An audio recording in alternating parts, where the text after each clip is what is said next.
kidding, 11:15. We're 30 seconds away from 11:15 in the morning. My name is Anil on the mic.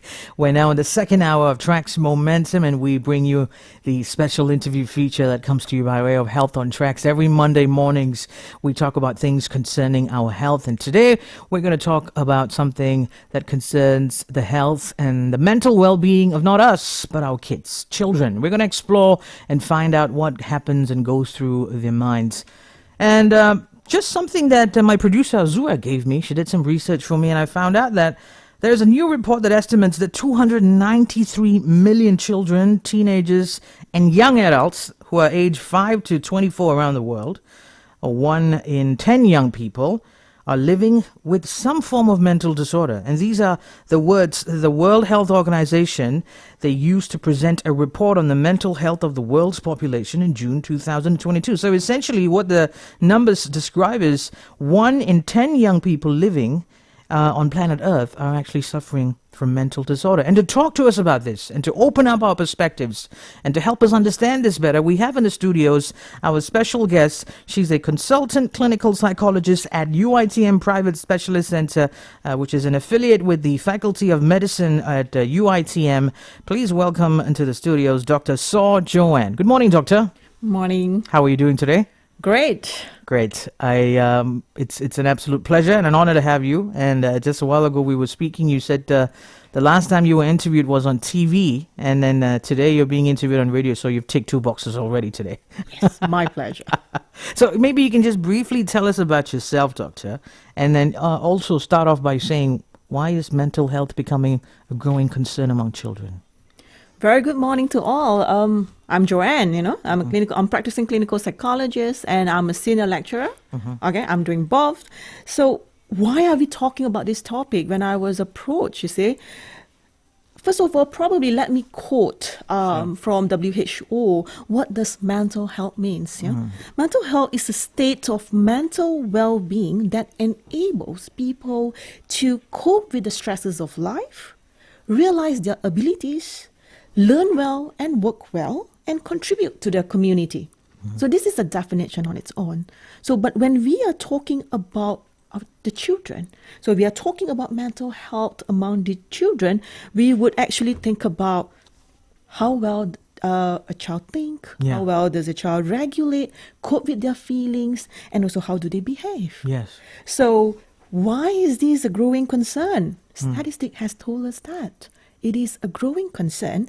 And if I could just quote from the Institute for Public Health 2020, in 2019, it was found that there are 424,000 of children having mental health problem in Malaysia. 424,000? Yes. So with these statistics, it explains why is this something so worrying, because a good mental health will actually give the children opportunity, a good quality of life. Yes. They will be able to function well at home, in school, and also to the community. So with that statistic, with the understanding of mental health, because we are also thinking of, from this perspective, let's say, good mental health in childhood would means they reach the age-appropriate developmental milestone in terms of emotional and their developmental.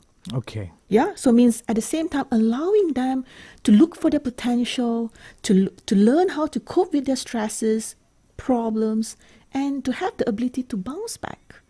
So it is important for us to look into this area, because in one systematic review in 2021, a research that was done, it was also found that experiencing mental health problems before the age of 14, so it was associated with higher risk, increased risk of having mental disorder. Does it got to do with childhood trauma as well, Doctor? This would be part of it, because this is definitely a very big topic on its own. Yeah. A very big topic that we could really discuss further. Of course. And I'm sure a lot of parents who are listening right now would be figuring out, how do I look out for any signs if my child is undergoing some form of mental, disorder silently and not knowing how to articulate that problem. So what are some of the telltale signs, Dr. Joanne? Yes. So when we talk about red flags, what are the signs and symptoms, Yeah. or when is the right time to seek treatment? So these are always the questions, in parents' mind. So in fact, many symptoms, I would say many behaviors, it kind of seem like a symptoms. Yeah, say shyness, says anxiety, nervousness, okay, or temper outbursts. It can occur. It Okay. can occur as a normal behavior during that developmental stage. Okay. But I probably would look into three perspectives, Okay. which is consistency, frequency, and intensity. Consistency, frequency, and intensity. So, in other words, we need to look into how frequent does the symptoms or the behavior happen. Right. Is it happening always, very often, Okay. getting more and more? And the consistency of it would be it has been happening throughout a pattern Okay. that we could see. And intensity would be how big does the changes? Okay. The changes in the behavior, the changes in the emotions, or probably in children, they might seem to be agitated, but deep down they might be upset with their emotions. Interesting. Right? Interesting. Yeah. So the intensity, how bad or how long do you need to take to calm them down? Probably. So all this would actually give us an idea. Okay, probably I need to seek help. Okay, hold that thought, doctor. Let's jump in for a quick break. When we come back, we'll delve deep into the consistency, the frequency, and the intensity of identifying these telltale signs, or the red flags, as you mentioned, Yeah. when it comes to identifying children with a mental disorder. Today on Health on Tracks, Anil on the mic is speaking to Dr. Saw Joanne. She's a consultant clinical psychologist at UITM Private Specialist Center, which is an affiliate with the Faculty of Medicine. And today we're speaking about the child's mind. Don't go anywhere. We'll be right back.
morning to you, and welcome back to Health on Tracks, right here on Tracks Momentum on TRAXXfm. My name is Anil on the mic, and today in the studios we have a special guest. She's Dr. Saw Joanne, who is a consultant clinical psychologist at UITM Private Specialist Center. Dr. Joanne, good morning and welcome back to Health on Tracks.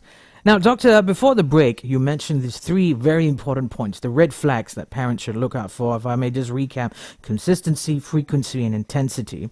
So if you can just touch on that again, what these essentially are, and how soon should parents, intervene and bring their children for immediate medical help, Doctor? Definitely, early intervention would actually bring significant changes in the child. So there would not be an exact time frame when you should bring, but rather looking into the behaviors, looking into the changes of behavior, looking into the three elements which I mentioned. So when it started to bring disruption, or it has caused impairment in the child's functioning, or even among the parents, so that is already a sign that we need to bring the child to medical attention. Can you give us some scenarios, Doctor? Some examples. Maybe parents are not, it's too general of a statement. Yes. So yeah, put it in a Definitely. Sure. So let's say your child has been withdrawn, feeling sad, not joining the activities, family activities, or keeping herself, say for a duration of a week to 2 weeks. So it's good for us to understand what is happening in school or what happened to her. This is where we have a good talk, a good conversation with our child. So this might happen in terms of the intensity. So it has happened for a week to 2 weeks. Okay. In terms of duration as well, right? And the frequency, probably not a concern here. So this is the first time you encounter. Okay. So you might look into it, understand the scenario, understand what happened, talk to them, listen to them. So from there, you might be able to get more information. And it's never too early or too late to bring to a medical attention. It's always good, and we keep an eye on it and to observe. This would be one of the concerns that we might want to look at. Okay. Of course, we might have children coming in to say, I have stomach ache, I have headache, I do not want to go to school. Again, we need to find out, is there anything that happened in school? Yeah. Was she being bullied at school? Or is there anything that she couldn't keep up to the teaching and learning in schools? Right. That is also one concern, Okay. which we have a lot of I would say we have seen quite a number of cases, children struggling with learning disorders. So this is also a sign that we might want to look at. Right. Or speech delay. Okay. Or the child is not speaking yet, is still at the babbling stage when, probably the boy or the girl is already 3 or 4. So there's a delay. Yeah. Then this is also a sign that we should start to bring it to attention. Okay. Yeah. So this would be some of the, I would say sign and symptoms that we can look at so that we can get immediate help. Or even if it's not, we get exposure, awareness, and how do we deal about it? How could we best support and help our child? Okay. So there's no right or wrong here. Probably it's good for us to get information and get it observed. Yes, yes. Now, Doctor, another thing I want to ask you, but internal issues, if it's brain development and things like that, well, that's something medically you can intervene, and that's something we can't help, right? But what if it's something that's within the control of parents, which is a child's upbringing or the environment that the child grows up? To what extent does this really impact their mental health, Doctor? Because, parents are kids' first heroes. Yeah. Pretty much most of the time they emulate, they replicate everything that parents do. If it's aggressive behavior from the parents, you pretty much, it goes without saying, surefire, you're going to have a child that's just raising his voice because that's the only thing he's learned from his dad, maybe. True. I totally agree with you because for mental health, there is no exact cause. I would say there's no a definite reason or a contributing factor because it comes from multiple perspectives. It can come from biological, say genetic. Right. It runs in the family. So you actually carries a higher risk, I would say. Okay. Or psychological. The child's, like you say, or the social. How's the socioeconomic status? How's the environment? How's the parenting? And that's how we started to discuss about the parenting styles. Yeah. Which the authoritarian parenting, the very strict one, caning, punishment. And we also have authoritative parenting, which are firm, strict, but yet providing support and love. Yeah. So this is how, whenever we look into a case, we always trace back to the childhood, which covers the upbringing, it covers the social economy. We look into the environment, Yeah. we look into the child's personality, how they were brought up. We have child who are so anxious, Yeah. so worried because they were constantly Yes. under pressure and worrying what's going to happen the next moment, the next day. Yeah. So this is what happened. So it actually brought up to adolescence, adulthood, and it even brings into later in their life. Yeah. So definitely it matters. Not a definite one cause per se, but rather a combination of Yeah. a few factors here. factors. Because when we talk about mental health or mental health disorder, it always comes, there's no definite. Yeah. When there's definite, I wouldn't say it's easy, but at least we know where we can look at. But when it's mental health, we target it on few perspective. Okay. Yeah. I have a friend, a dear friend of mine, who has a very low self-esteem. He's as old as I am, and at one point when I had a conversation with him, and I tried to ask him, what really led to you having such a low self? But he's a top-tier student, scored well in school, good-looking chap, definitely the kind of guy you want to go and have a cup of tea with, really great.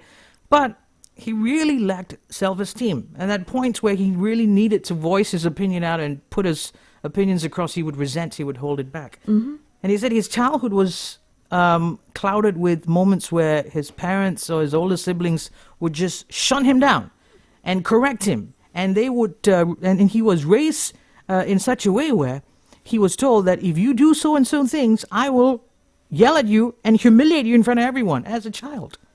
Your message to parents who do that to their kids, Doctor? I think this is really important. You raise up an important issue here, which this is a big effect in life. Yeah. So what I would say is listen to our child. Listen.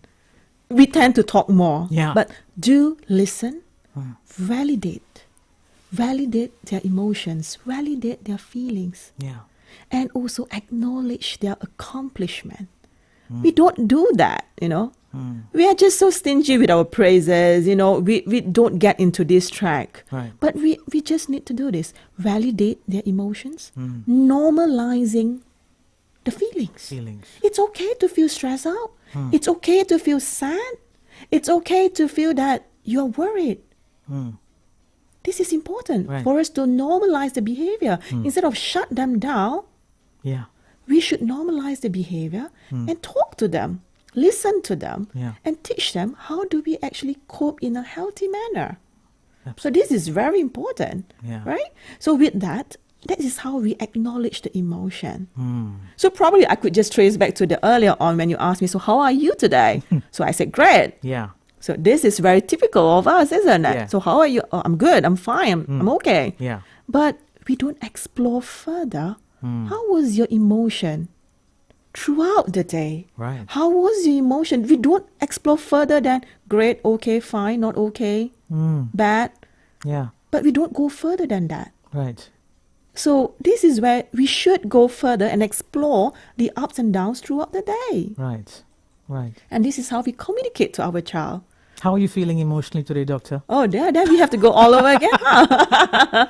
Yes, true, fair enough. Yeah. I was anxious earlier on before Yeah. stepping in. Of course. But once we have a conversation, I feel Yeah. comfortable. Yeah. So this is how we go about it. Sure. It's fine to feel anxious, isn't it, right? Yeah. Yeah, so this is how we regulate. How do we regulate our emotion, which I think is a bit lacking. I mean, in terms of practicing with parents and child, the interaction, the one-on-one talking. Sometimes we need to speak the child's lingo. So speaking to a child's lingo, maybe an expert would do it better than a parent who doesn't have any experience. So who can parents go and seek help from, Doctor, if they identify these three things that you mentioned, the consistency, frequency, intensity, and the telltale signs? Yes, this is great. I mean, it's a good question because we always say, okay, my child is not well, so I'm going to bring my child to see a doctor. But again, when it comes to this context, I would say probably not the child. Probably I should see the parents. Like you say, they are the first hero. Yes. They are the shelter. They are the individual where they will model them. They will learn They learn from how them. to be human beings from observing what the parents do. Exactly, because children on its own is a blank slate of paper. It is how the parents color it, right? Yeah. So to me, probably it's good to talk to the parents to understand the dynamic in the family, to understand how it was at home, and how do you observe the symptoms, and how much time do you spend with your child. Probably we can get to know more. Okay. Instead of course, we need to see a doctor for this, Okay. right? Yeah, but that's more that we can, which is first. Where do parents seek help? Yeah. We can't deny the search engine. Yes. The very Of first course. one, Mr. G. they'll start, Yeah. Googling and looking into information.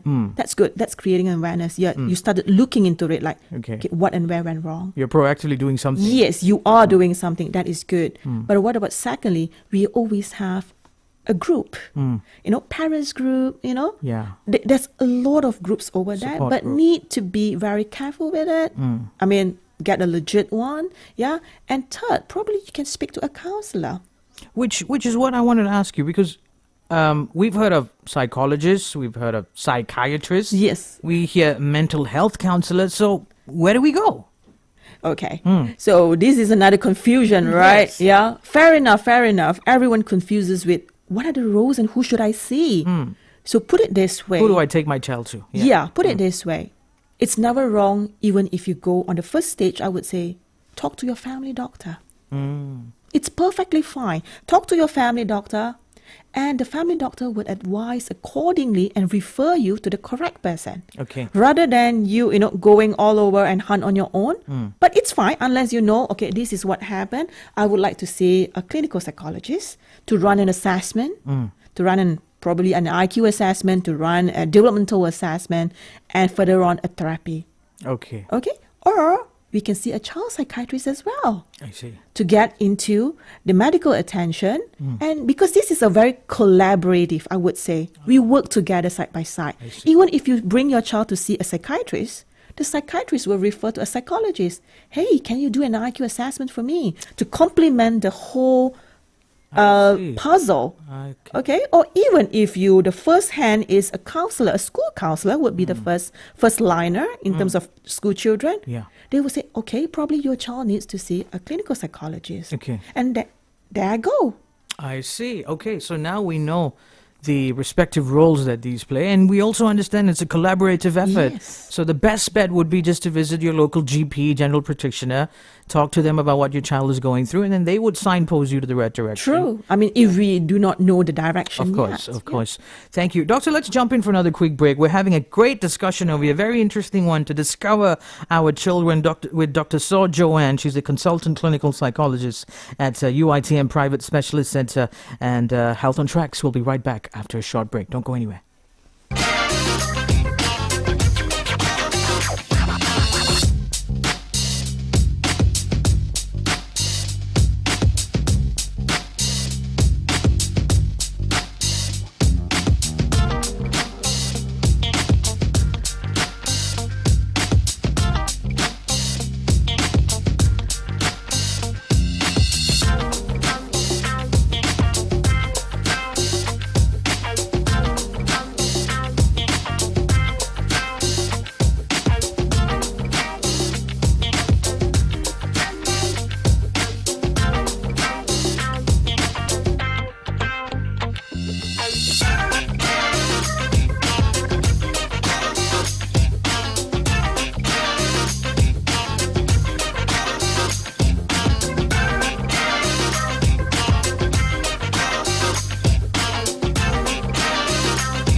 Good morning and welcome back to Health on Tracks. I'm Anil on the mic, and today with me in the studios I have Dr. So Joanne. She's a consultant clinical psychologist at UITM Private Specialist Center. Very bright doctor who's been talking to us about how we should be communicating and interacting with our children so that they grow up to be fine young human beings, fine human beings. And if they do have any issues growing up, what we can do to address these issues so that they don't suffer in silence. Isn't it, Doctor? Yes, Right. totally agree. Doctor, welcome back to Health on Tracks. Now, Doctor, can you explain to us how are mental health disorders diagnosed in children and what are the treatment options that are available? Okay, so let's narrow down to the child seeing a clinical psychologist, yeah? So in fact, there's lots of myth out there, how diagnosing was done and so on. But for us to diagnose a child with mental health disorder, it needs a very comprehensive evaluation. So it will begin with a clinical interview. We need to go all the way into their developmental milestones, getting information of the symptoms, getting the history of the presenting illness, getting into the family history, getting into the educational history. We need to get into very thorough information. We need to get first-hand information, and there we go for observation. We observe the child.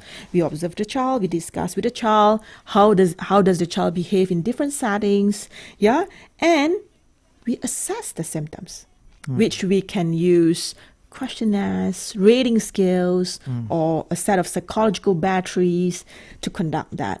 Not so much of electrical wires and so on. Yeah, just to touch on very quickly, Doctor, questionnaires. This is something that we've all done. You go online, you can find a bunch of questionnaires. Yes. Some people say that the outcome is inaccurate, maybe because we've not answered the questions truthfully. But to what extent are these questionnaires accurate, Doctor? Okay, so we need to take, of course, online. I mean, I'm nowhere to command, but probably we need to make sure that the questionnaires are validated questionnaire. The questionnaires are meant for clinical use. Yeah. Rather than you play on the Google, on the internet, your IQ might be 90 today, and the very next day your IQ become 120.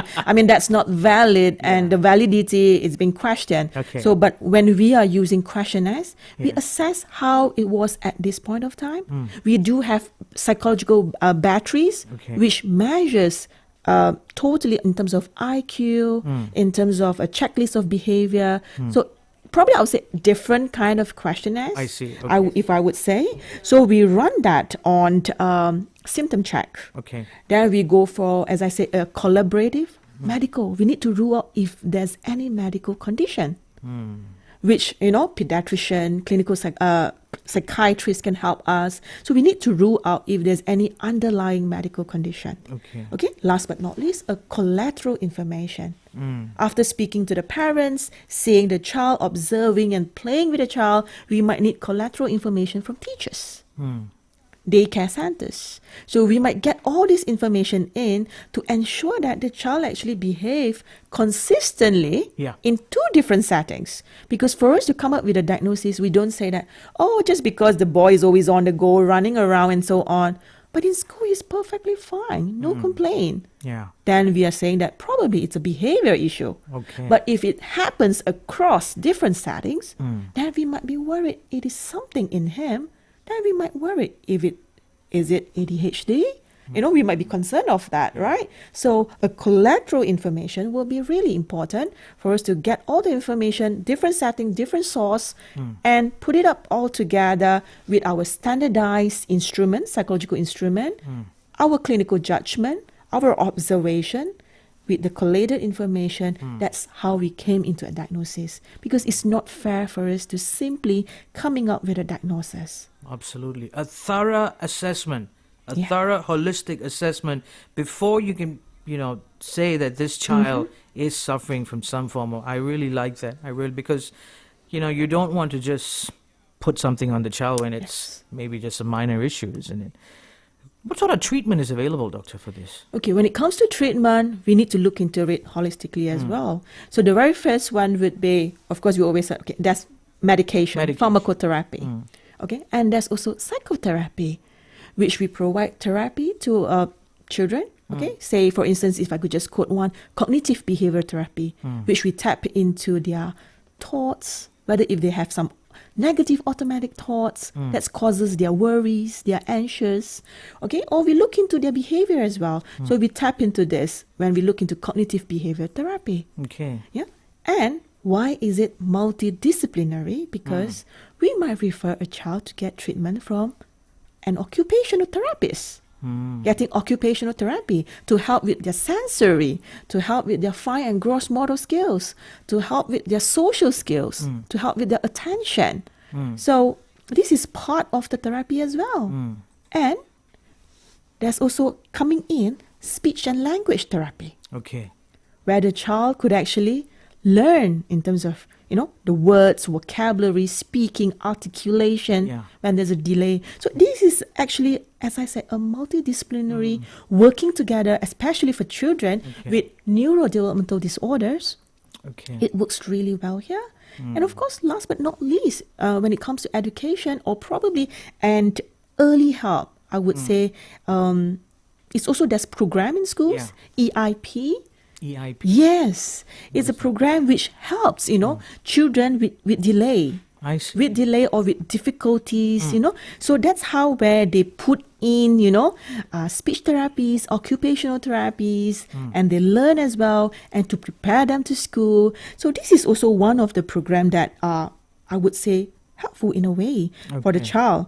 So this is also one of it. So in fact, I would say it's always best when we work together. Of course. Yeah. So these are a few of So there's the, no silver yeah. bullet. There's no one silver bullet for us to address an issue of mental health concern for a child. It's a collaborative effort. Yes. And parents need to play a vital role as well to put in that effort, right? Yes, definitely. It requires a lot of effort to correct this issue. Otherwise, they will grow up and, like I said, suffer in silence. Dr. Joanne, thank you so much for setting aside your time. I would love to ask you more questions, give you some scenarios for you to give feedback on for effective parenting, but time is of the essence. I'm going to give you the floor right now for you to look into the camera. Your final message for parents out there who are parenting, how can they do a better job at raising the kids, Doctor? I would say spend time. Say 10 minutes to 15 minutes a day with your child, one-on-one. Yeah. Understanding the day, talk to them, speak their lingo, validate their emotion, normalize the feelings, and also acknowledge. I would say sometimes, perhaps we should allow our child to hear us bragging about them. Okay. It's an accomplishment, even small ones, So this is actually to boost their self-esteem. Celebrate their wins, huh? Celebrate their victories, even small ones. And this is how we reinforce the behavior. We reinforce and also teaching them, putting in all together the good coping mechanism. Yeah. So time is that, is an essence. So yes, here it is. A daily 10 minutes will do great. 10 minutes a day At least 10 minutes will a day. make a difference Yes, in their definitely. lives. Dr. Joanne, thank you so much. You have a lovely day. Thank you. Thank you. You're welcome. All right, I just wrapped up a conversation today with Dr. Saw Joanne. She's a consultant clinical psychologist at the UITM Private Specialist Center, and today she spoke to us about the child's mind and parents to look out for three things: consistency, frequency, and intensity, which are the red flags in any mental disorder that their children are suffering. And the first line for them to go out and seek help is to go to your local general practitioner and speak to them, and then perhaps they'll be able to signpost you to the right person so that your child gets the help that he or she needs. If you missed out on this conversation very now, you can catch the replay by heading over to our official Facebook page or TRAXXfm official's YouTube channel.